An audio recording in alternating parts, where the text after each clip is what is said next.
ബർത്ത്ഡേകളിനെയും കൊണ്ട് ഞങ്ങൾ ഡിന്നർ കഴിക്കാനായിട്ട് വന്നിട്ടുണ്ടായിരുന്നു. ഞങ്ങൾ ഇൻഡസ്ട്രിയൽ ഏരിയയിൽ താമസിക്കുന്നതുകൊണ്ട് തന്നെ അടുത്തത് നല്ല റെസ്റ്റോറൻറ്റ്സ് ഒന്നും ഇല്ല. അതുകൊണ്ട് എൻ്റെ ബർത്ത്ഡേക്ക് വന്നിട്ടുള്ള ഫേൺ റെസിഡൻസി തന്നെയാണ് ഇന്നും വന്നിട്ടുള്ളത്. അപ്പോൾ ആദ്യം തന്നെ നമ്മൾ ഓർഡർ ചെയ്തത് ഫിഷ് ഗോഞ്ചോൺസ് ആയിരുന്നു. ഇവരുടെ ഈ ഒരു ഐറ്റം നല്ല ടേസ്റ്റി ആയിട്ടുള്ള സാധനമാണ്.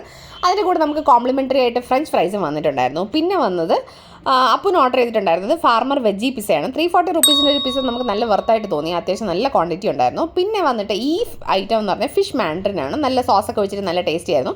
ഇതാണ് ഒരു കിടിൽ ഐറ്റം ആയിരുന്നത്. പോട്ട്ലി ബിരിയാണി എന്നാണ് ഇതിൻ്റെ പേര് മെനുവിൽ കൊടുത്തിട്ട്. ഞങ്ങൾ കരുതിയത് ചട്ടിയിൽ വരുന്ന ബിരിയാണി എന്നായിരിക്കും. പക്ഷേ വന്നപ്പോഴാണ് ഈ ഒരു സംഭവമാണെന്ന് മനസ്സിലായത്.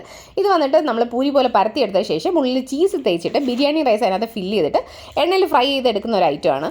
എന്തായാലും നമുക്ക് ബാംഗ്ലൂരിലെ ക്ലൈമറ്റൊക്കെ നല്ല ചില്ലായി വരുന്നതുകൊണ്ടായിരുന്നു നല്ല ഹോട്ട് ഫുഡൊക്കെ കഴിക്കാനായിട്ട് നല്ല രസമായിരുന്നു. നമ്മൾ വീട്ടിൽ നിന്ന് അത്യാവശ്യം കേക്കും പാർട്ടിയുടെ സ്നാക്സൊക്കെ കഴിച്ചിട്ട് പോയത് കാരണം വലിയ വിശപ്പൊന്നും ഉണ്ടായിരുന്നില്ല. എന്തായാലും ഇതൊക്കെ കഴിച്ചിട്ട് രാത്രി നേരെ വീട്ടിലേക്ക് വന്നു. അപ്പോൾ ബർത്ത്ഡേയുടെ കേക്ക് കട്ടിങ്ങും പാർട്ടിയും ഫംഗ്ഷൻസിൻ്റെ കാര്യങ്ങളും ഗിഫ്റ്റും ഒക്കെ ഇനിയും ബാക്കിയുണ്ട്. കാണാൻ മറക്കരുതേ ഗൈസ്.